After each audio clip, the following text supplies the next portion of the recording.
Ini bernama Howard. Dia adalah CEO salah satu perusahaan iklan terkenal di Amerika. Howard ini orangnya pekerja keras banget dan selalu jalanin hari-hari dengan penuh semangat.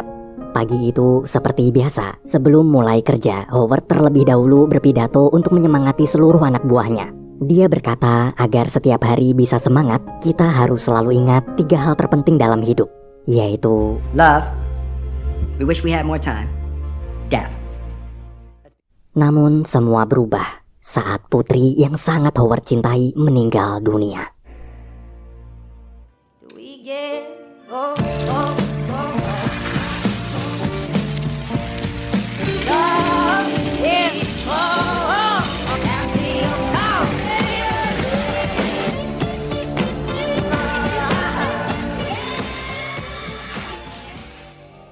Dunia Howard kini telah hancur. 3 rekan kerja Howard yang bernama Whit, Simon, dan Claire mulai merasa khawatir. Padahal sudah bertahun-tahun semenjak kematian anaknya, kenapa sampai sekarang Howard masih juga belum bisa menerima kenyataan. Setiap hari dia selalu murung, pekerjaan berantakan, tak mau diajak bicara, dan untuk sekedar senyum aja Howard udah nggak bisa lagi. Sebagai sahabat, mereka memang simpati, tapi kalau kerjaan jadi berantakan gini terus, perusahaan bisa mulai bangkrut. Bahkan kabar terbarunya, salah satu investor terbesar mereka telah memutus kontrak kerjasama. Demi menyelamatkan perusahaan, Whit lalu membuat rencana untuk mengeluarkan Howard dari kursi pimpinan perusahaan. Awalnya Simon dan Claire menolak, mereka tak ingin mengkhianati Howard. Namun karena tak punya pilihan lain, rencana tersebut terpaksa disetujui. Malamnya di rumah Simon, Whit memberitahu bahwa dia sudah menyewa seseorang untuk memata-matai Howard. Ia berencana mencari kesalahan Howard kemudian melaporkan pada pihak komisaris pemegang saham kalau Howard tak layak lagi memimpin perusahaan karena mentalnya masih dalam masa penyembuhan. Di sisi lain, Howard yang sedang tidur mengalami mimpi buruk tentang anaknya. Saat bangun, dia lalu menuliskan semua kesedihannya itu ke dalam surat sepanjang malam. Paginya, Howard memasukkan surat-surat tersebut ke kotak surat. Tak lama kemudian, seorang wanita datang lalu memfoto kode barcode kotak suratnya. Ternyata dialah mata-mata bayaran Whit. Di kantin kantor, dia memberikan surat tulisan Howard semalam yang datanya telah dia curi dari website pos menggunakan kode barcode kemudian dia cetak ulang. Tapi ada yang aneh. Howard menulis 3 lembar surat untuk cinta, waktu, dan kematian. Isi tulisannya dipenuhi dengan luapan kemarahan. Membaca surat tersebut, Claire merasa ini semua pasti cuma metode terapi dari dokter demi menyembuhkan kesedihan Howard. Malamnya, Claire pergi ke apartemen Howard untuk mengantar makanan. Mendadak si pemilik apartemen keluar lalu memarahi Claire agar tak menaruh makanan di depan pintu lagi karena Howard tak pernah memakannya. Makanan itu setiap hari cuma jadi sampah. Dia juga bilang kalau Howard sudah nunggak tak pernah membayar uang sewa apartemen. Si pemilik apartemen tak tahu harus menghubungi siapa karena Howard tak pernah membuka pintu. Dia dan istrinya juga telah bercerai.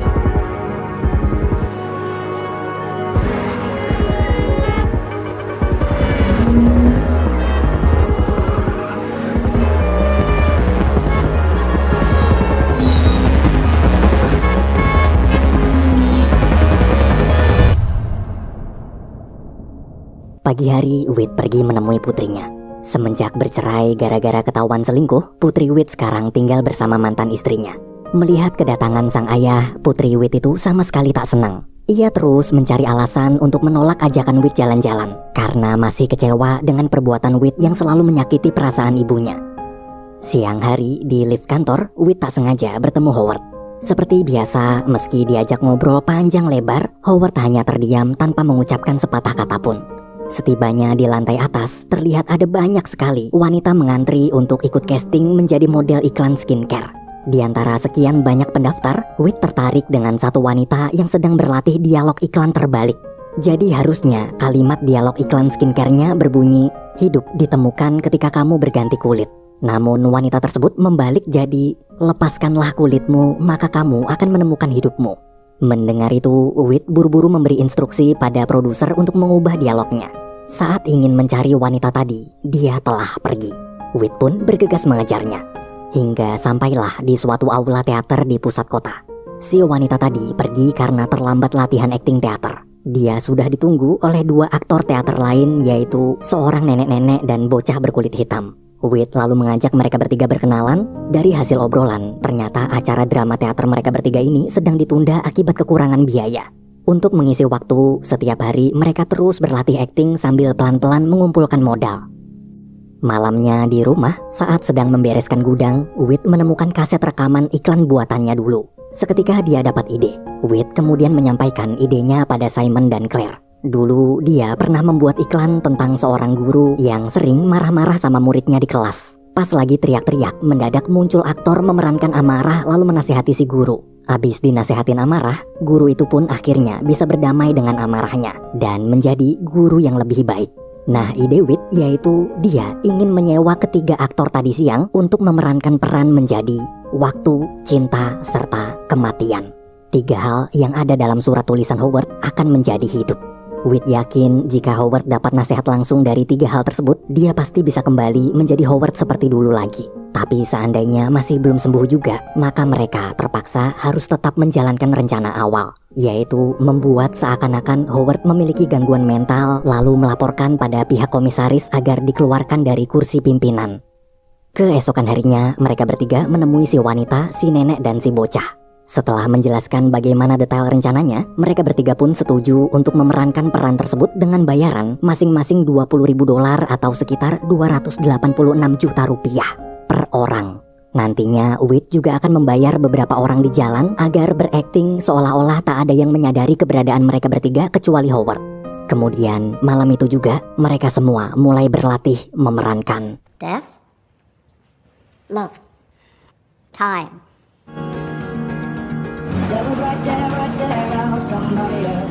Dear Death, you travel with Harless middle management. Death doesn't have any fam. You okay? So don't kid yourself, anybody else. And that's it. Okay, calling me wood and dead tissue. Oh, no, don't do that. Did you get that?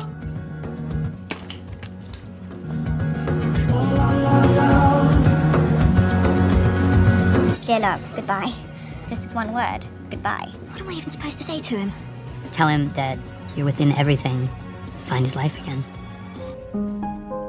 Malam itu Howard pergi ke sebuah rumah perkumpulan. Di sana orang-orang sedang berkumpul berbagi cerita kesedihan mereka satu sama lain. Ada yang juga pernah kehilangan anak, masalah perceraian, serta masalah kehidupan lainnya. Namun Howard tak berani masuk. Ia hanya memandangi dari luar lalu pergi. Setelah semua siap, keesokan paginya rencana pun dimulai.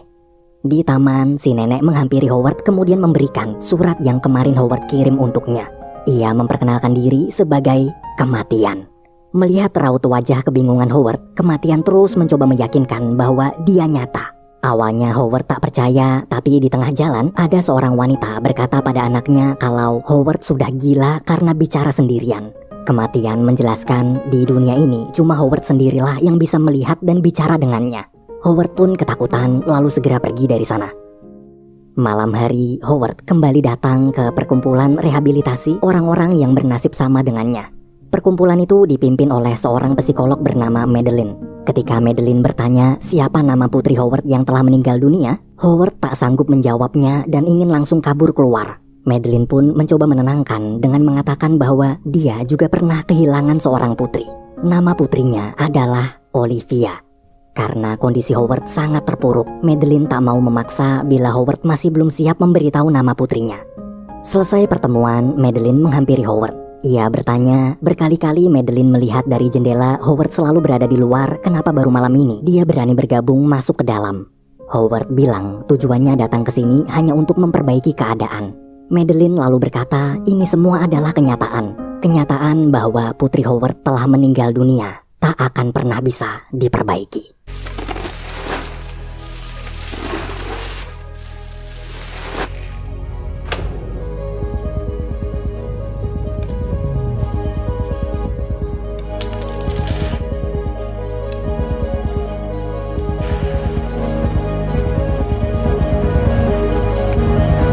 Sore hari sepulang kerja, kematian menemui Simon untuk membicarakan bagaimana kondisi Howard sekarang. Tiba-tiba kematian baru menyadari jika wajah Simon pucat.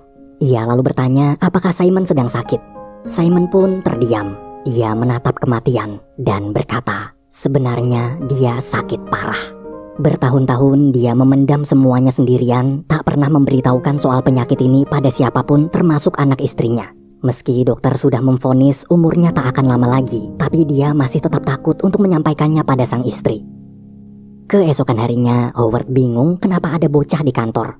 Ia memarahi bocah itu dan menyuruh agar tak merusak susunan dominonya. Si bocah kemudian memperkenalkan diri sebagai Waktu. Waktu lalu memberikan surat yang Howard kirim untuknya. Dalam surat tersebut, Howard menuliskan seluruh kemarahannya pada Waktu. Rasa tak terima pada Waktu, bahkan memaki-maki Waktu dengan kata-kata kasar. Di tengah obrolan, Claire datang menyuruh Howard menghadiri rapat. Waktu pun memberitahu kalau tak ada yang bisa melihatnya kecuali Howard sendiri. Saat Claire pergi, Waktu mulai bertanya, kenapa seluruh orang di dunia ini sering mengeluh pada Waktu. Manusia bilang tak punya waktu. Manusia bilang waktu berlalu terlalu cepat. Rambut yang mulai tumbuh uban, serta segala macam keluhan lainnya. Kenapa semua manusia mengeluh kekurangan waktu padahal waktu itu sangat banyak? Saat siang berganti malam, waktu tak pernah pergi. Bulan berganti tahun, waktu tetap ada bersama manusia. Waktu itu sangat berkelimpahan, tapi manusia selalu menyia-nyiakannya. Sebelum pergi, Waktu berkata bahwa harusnya waktulah yang marah pada manusia. Saat istirahat, Claire menegur Waktu karena menilai kata-katanya pada Howard tadi sedikit berlebihan. Namun Waktu tak peduli. Dia malah balik menasihati dengan mengatakan Claire sendiri harusnya sadar kalau selama ini dia juga sedang menyanyiakan waktu. Di apartemen Claire kemarin, Waktu tak sengaja melihat brosur tentang sebuah program agar Claire bisa memiliki anak tanpa perlu menikah. Dari situ kelihatan bagaimana berantakannya waktu pribadi Claire dan pekerjaan. Claire yang tersinggung pun pergi dari sana. Malamnya ketika Howard sedang makan di restoran, si wanita datang lalu mengenalkan diri sebagai Cinta. Sambil menahan tangis, Cinta berkata dia kecewa kenapa Howard melupakannya. Semenjak melupakan Cinta, Howard jadi kehilangan hidupnya. Satu-satunya cara agar Howard bisa mendapatkan kehidupannya kembali adalah dengan menerima Cinta di dalam dirinya lagi. Karena sudah muak diganggu terus-menerus, Howard memilih pergi. Di jalan, Cinta menyesal kenapa tadi dia terlalu cengeng. Whit berusaha meyakinkan kalau Cinta telah melakukan tugasnya dengan baik. Memang Cinta kadang membuat manusia menjadi cengeng.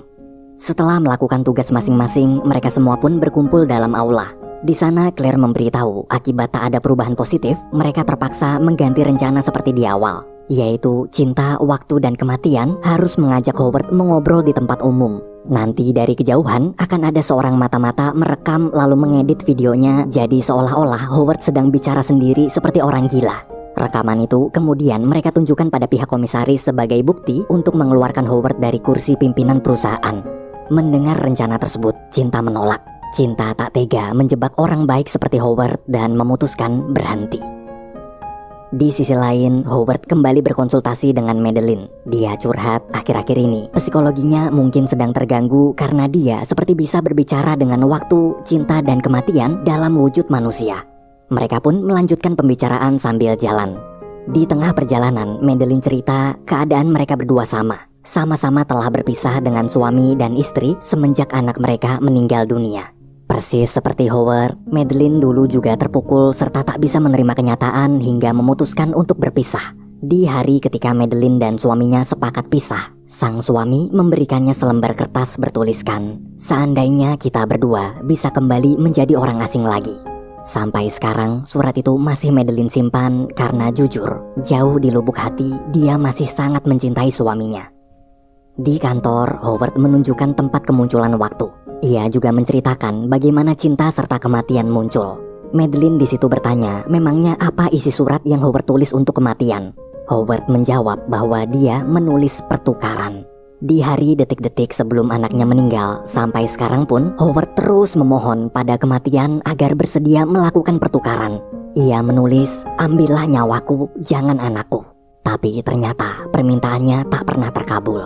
Kematian tak menerima pertukaran.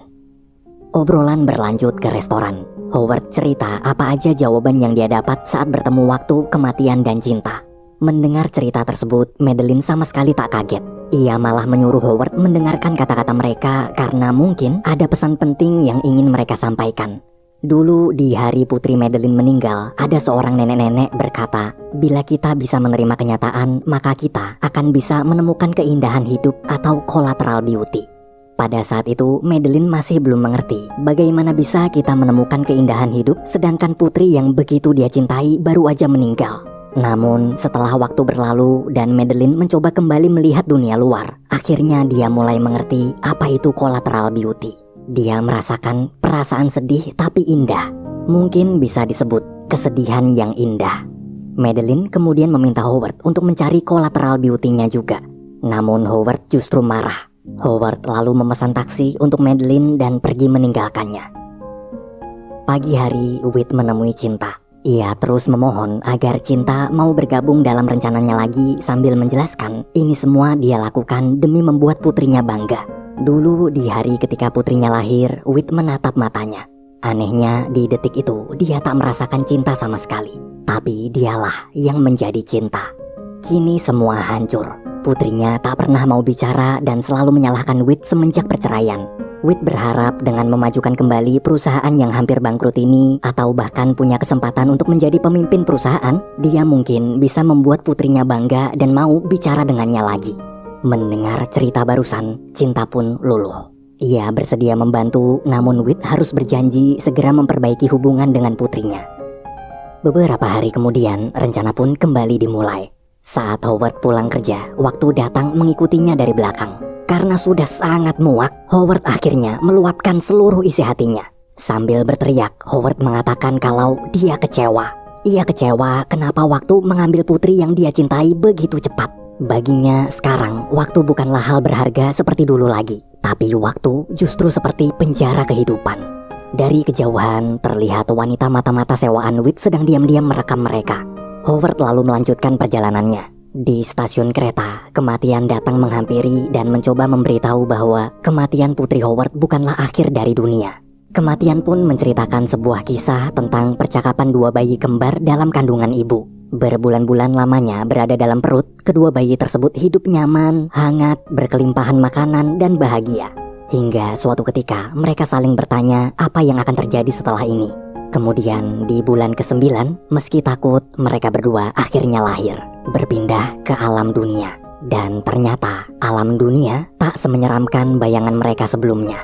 Dunia ini terasa jauh lebih indah dari perut ibu. Begitu juga bagi manusia yang meninggal. Kematian menjelaskan, berpindah alam tak semenyeramkan seperti yang manusia bayangkan. Putri Howard bisa jauh lebih bahagia. Namun lagi-lagi Howard marah. Dia tahu kematian memang bagian alami dalam hidup. Dia tahu manusia tak perlu takut pada kematian. Dia tahu yang perlu manusia lakukan hanyalah menerimanya. Tapi Howard juga tahu semua itu cuma omong kosong. Faktanya sekarang putrinya sudah tak ada di sini menggenggam tangannya lagi. Howard langsung turun dari kereta. Di tengah jalan dia bertemu Cinta. Howard bertanya apakah Cinta akan selalu sedih seperti kemarin lagi. Cinta pun menjawab dia bisa berubah menjadi apa aja. Cinta bisa jadi cengeng, bisa jadi bahagia, bisa seksi, bisa misterius. Intinya manusia tak akan pernah bisa menebak cinta. Yang perlu manusia lakukan cukup percaya pada cinta.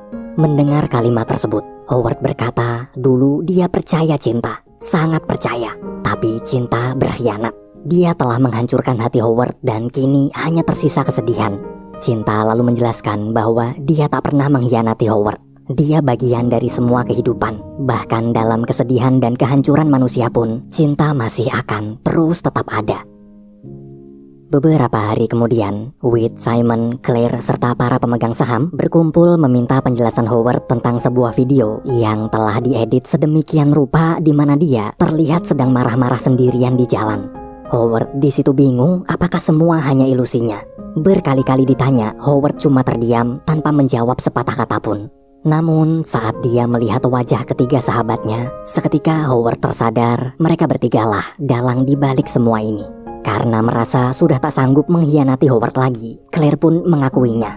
Sambil menangis, Claire memberitahu kalau mereka terpaksa melakukan ini demi menyelamatkan perusahaan. Mendengar pengakuan tersebut, anehnya Howard tak marah. Dia justru berkata mereka bertiga telah melakukan perbuatan yang benar. Howard kemudian bersedia menandatangani surat pengunduran dirinya. Sebelum berpisah, Howard menatap Simon lalu bilang bahwa dia sudah tahu kondisi kesehatan sahabatnya itu.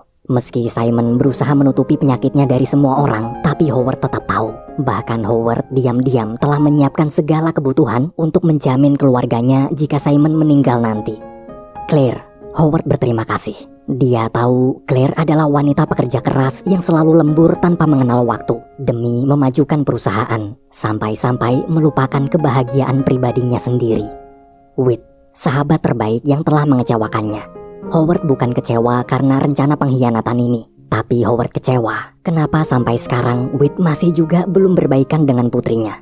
Howard tak ingin Whit merasakan penyesalan seperti yang dia rasakan setelah kehilangan putrinya. Sambil menatap tajam, Howard mengatakan, Whit tak perlu izin pada siapapun untuk menjadi ayah. Whit tak perlu izin untuk mencintai putrinya. Sekali lagi Howard menegaskan apa yang mereka bertiga lakukan ini sudah benar. Ia mengucapkan terima kasih kemudian pergi dari sana. Semenjak kepergian Howard, barulah mereka bertiga sadar. Awalnya mereka mengirim cinta, waktu, dan kematian untuk menyadarkan Howard. Namun ternyata 3 hal itu justru menampar mereka sendiri. Mereka sendirilah yang selama ini memiliki masalah dengan cinta, waktu, dan kematian.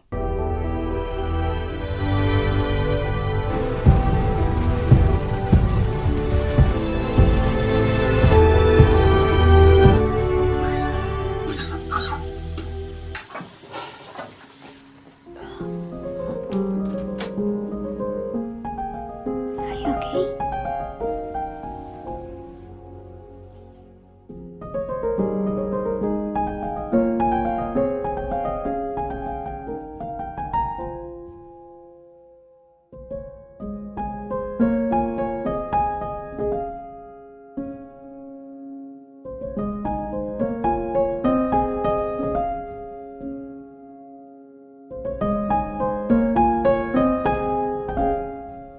Pagi hari, Claire memberikan uang pembayaran pada si bocah waktu sebesar $20.000 serta berterima kasih atas akting hebatnya.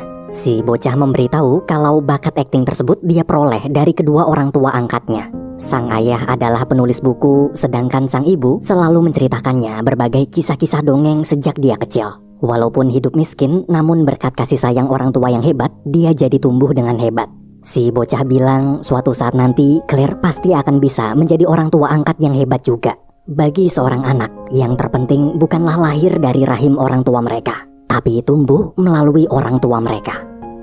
Sore hari, Whit pergi menemui putrinya di sekolah. Melihat kehadiran sang ayah, lagi-lagi putri Whit berusaha menghindar. Sesuai saran Howard, Whit tak mau menyerah. Ia terus meminta maaf, bahkan mengancam akan datang setiap hari ke sekolah ini sampai putrinya mau memaafkan. Karena tak tega, putri Whit pun berkata, besok dia cuma masuk sekolah setengah hari. Mendengar kabar barusan, Whit senang dan berjanji besok dia akan mengajak jalan-jalan ke taman sepulang sekolah. Untuk pertama kali setelah bertahun-tahun berpisah, Whit bisa melihat putrinya tersenyum lagi. Maghrib-maghrib, Simon memberikan uang bayaran pada si nenek kematian. Simon bilang bahwa dia telah memberitahu tentang penyakit ini pada istrinya. Simon curhat, seandainya dia bisa hidup sampai 100 tahun, maka nanti anaknya akan berusia 70 tahun, cucunya berusia 40 tahun, dan cicitnya 10 tahun. Dia pasti akan menjadi pria paling beruntung di dunia karena bisa bermain bersama 3 generasi di bawahnya. Tapi sayang, takdir berkata lain. Ternyata usia Simon hanya tinggal sebentar lagi. Sebelum pergi, si nenek mengatakan, sesungguhnya kematian bisa menjadi indah jika kita melihatnya dengan benar. Sementara itu, malam hari di tengah turunnya salju, Howard pergi berkunjung ke rumah Madeline. Di dalam, Howard terus memandangi barang-barang kenangan almarhum anak Madeline, yaitu Olivia. Madeline lalu menunjukkan lagi pada Howard surat yang dulu mantan suaminya berikan sebelum berpisah. Surat bertuliskan, seandainya kita bisa menjadi orang asing yang tak pernah saling mengenal lagi. Membaca surat tersebut, Howard hanya terdiam. Madeline kemudian bertanya siapa nama putri Howard yang telah meninggal. Howard tetap diam, tak sanggup menjawab. Madeline lalu mulai menyalakan video rekamannya. Dalam video itu, terlihat putri tercintanya sedang bermain bersama sang mantan suami, yaitu Howard. Mendengar suara putri kecilnya dari video, tangisan Howard pun pecah. Say your name.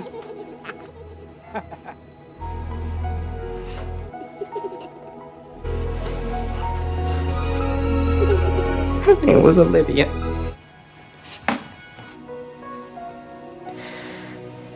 That baby's name was Olivia.